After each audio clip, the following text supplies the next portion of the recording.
Hey everybody, welcome back to Outdoor News Radio. We are recording this segment for our video channels on YouTube as well as on Facebook, so please check that out. We're going to have a nice chat here with our friend Stan Tekiela, Backyard and Beyond columnist in the print edition of Outdoor News, and you, of course, can read Stan. Check out his own website, naturesmart.com. Stan, how are you doing this week? Enjoying this warm June weather? Yeah, good. How you doing, Robbie? And great weather. I kind of like it. It's I try to stay in on middays, but the mornings and the evenings are fantastic. Yeah, tis the season. Hey, let's jump right in. We've got a number of fun topics I wanted to chat with you about. One, and Abigail Dupay is going to include these images in the video version. My dad has got some trail cameras out, and I think maybe it was last month, Stan, you and I talked a little bit about how fishers, a member of the weasel family, big member of the weasel family, are kind of repopulating southeastern Minnesota.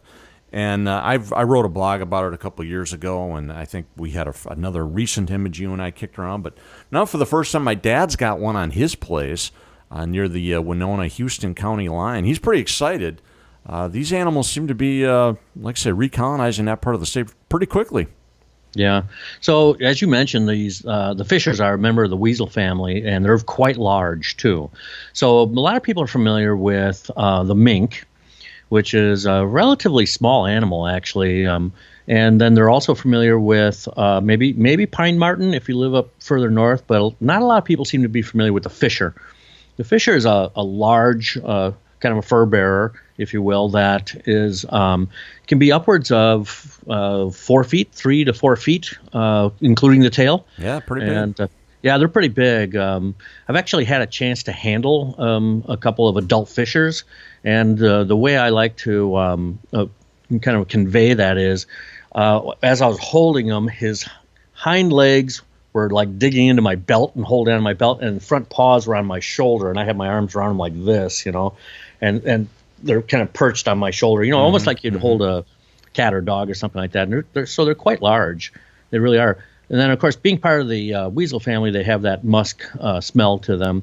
They're really good predators. They live in trees, and they go after squirrels and upwards, so gray squirrels, red squirrels, and all the way up to the size of porcupines. Yeah, they're one of the few animals that actually will prey on porcupines, right? Yeah, they're able to knock them down and then go for the belly where there's no spines, and they apparently do very well with it too. That's not a job I think I would be really up for. Right, yeah. So, I got to think foresters maybe are happy to see a few fisher in the southeastern portion of the state, because foresters usually aren't real thrilled about porcupines, which grow trees and it can be pretty tough on them. So it's interesting to see this animal reclaiming part of that portion of the state. And you seem to think they're coming from Wisconsin, huh?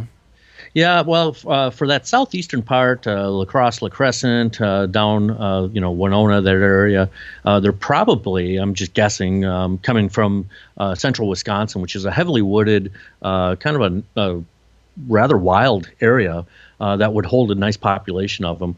And they're probably moving westward, if you were, into that region. But Stan, we do have them all the way down to the North Metro, right? Oh, yes, absolutely. And I mean, the Mississippi River corridor is reasonably wild. You don't think there's any possibility that they followed the river corridor down? Well, I think they definitely could possibly follow the river corridor down. I really wouldn't put it past any wildlife from doing that.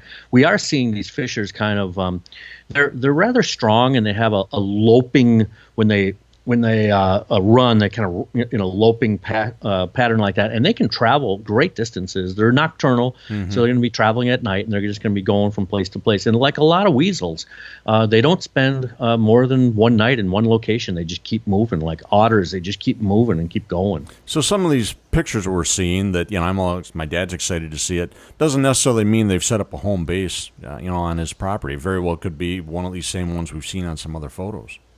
Right, and the females will set up if they're giving birth, they'll set up an area in which they're going to be visiting on a regular basis. But the males tend to wander a lot too, so we see them kind of popping up all over the place. And I sent you the photos. Within about the same 24 to 36 hour period, a domestic cat came through. And by the way, my dad asked, he said, Rob, do you think these fishers will eat cats? Because he does get a few stray cats through that he's not happy about because he's a bird guy. And you know what, Tim Spielman said he actually once saw a cat roaring across a field with a fisher on its tail. Yeah. So that's good definitely. As far as I'm concerned. If these things will pick off some stray cats or feral cats, I'm all for it. Yeah, absolutely. I mean, I would think just about anything's on the menu for a fisher. They're that big of a predator, for something that's equally their size, of course. So I think a domestic cat could put up a pretty good fight, but I do think the fisher would win in those situations. If they can eat porcupines, man, I think they could handle a cat. Yeah. And the difference there's the porcupine's defense would be to hold still, put up its quills, and kind of curl up. Yeah. Whereas a cat's going to run. It's got claws. And then fight, yeah. And it's going to fight. So there's a big difference there. But I would say there's a very good chance that they could do it. We should maybe just take 1 minute to say that I'm a cat owner. I love cats. They're fabulous. But my cat stays inside, never goes outside. And people should not be letting their cats outdoors.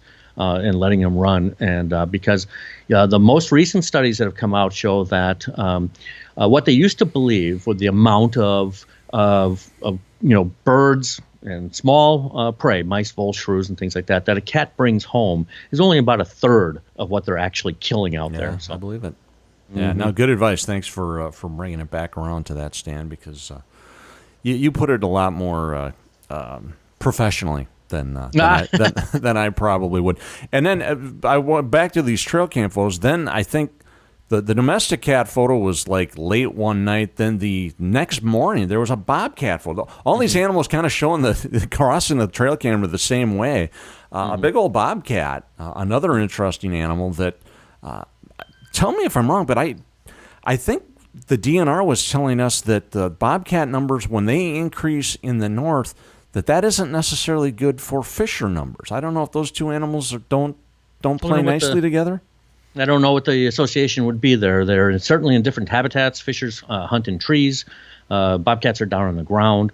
What I liked about your dad's photos is the bobcat and the domestic cat. When you look at them, they're pretty much the same. So the thing I found interesting about your dad's photos is that domestic cat and that bobcat were really similar in size.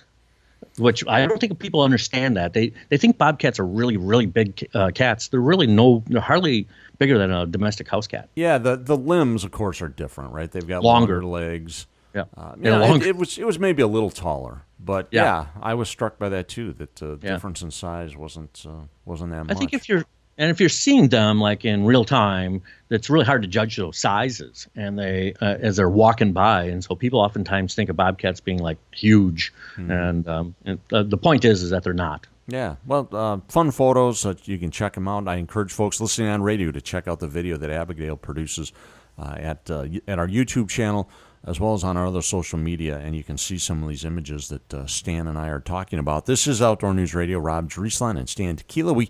We touch base here at least once a month and talk about things that are brewing in the non-game world of the great outdoors. You had a neat column about bank swallows, I believe, in this week's print edition. Stan, that's always they're kind of a cool bird. There's a bike trail that I head down, and there's an old big open bank where I see the bank swallows nesting, and learn some facts in your column that they can dig 4 feet into the side of a hill. Yeah. That's pretty industrious. Yeah, they can. These are tiny little birds. They're swallows, for crying out loud, which means they have very short bills, very small, weak feet, and yet there they are. So when I was photographing these guys, what kept going through my head, because I've got a zoom lens, I'm focused right in on them, and I'm seeing these individual tiny little swallows on this face, and they're trying with their feet, they're digging with their bill, they're digging, and it just looked like this little tiny bird is trying to move a mountain. It seems so insurmountable, but there they are, going at it hard, and it's really fun to watch. they're a colony nester. So let's back up. The bank swallow is one of the many. We have about 7 swallow species here, and this is one of the 7. It's not very common. It nests in banks of rivers, lakes, and things like that, any exposed dirt like that, and they nest in colonies. By the way, this bird is found worldwide.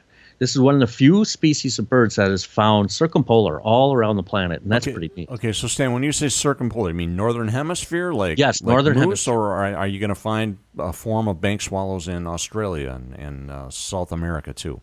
No, what you would find is it's possible that in some of the areas you've got bank swallows who will migrate to South America for the wintertime, but then they come back up too. Same thing with Africa. They're going to be, when they're in Europe, they actually will migrate down to Africa. So this is really a unique species. And it's called sand martin. It's called sand swallow. It's called different names in different parts of the world, but it's all the same exact species. So these guys, they migrate way, way south to winter and then come back up here just to dig holes in the side of hills and nest, yes. Huh? I know, isn't that crazy? It's kind of like purple martins. Purple martins go all the way down to Brazil, which is in South America, and then come back up here to nest, which is really amazing.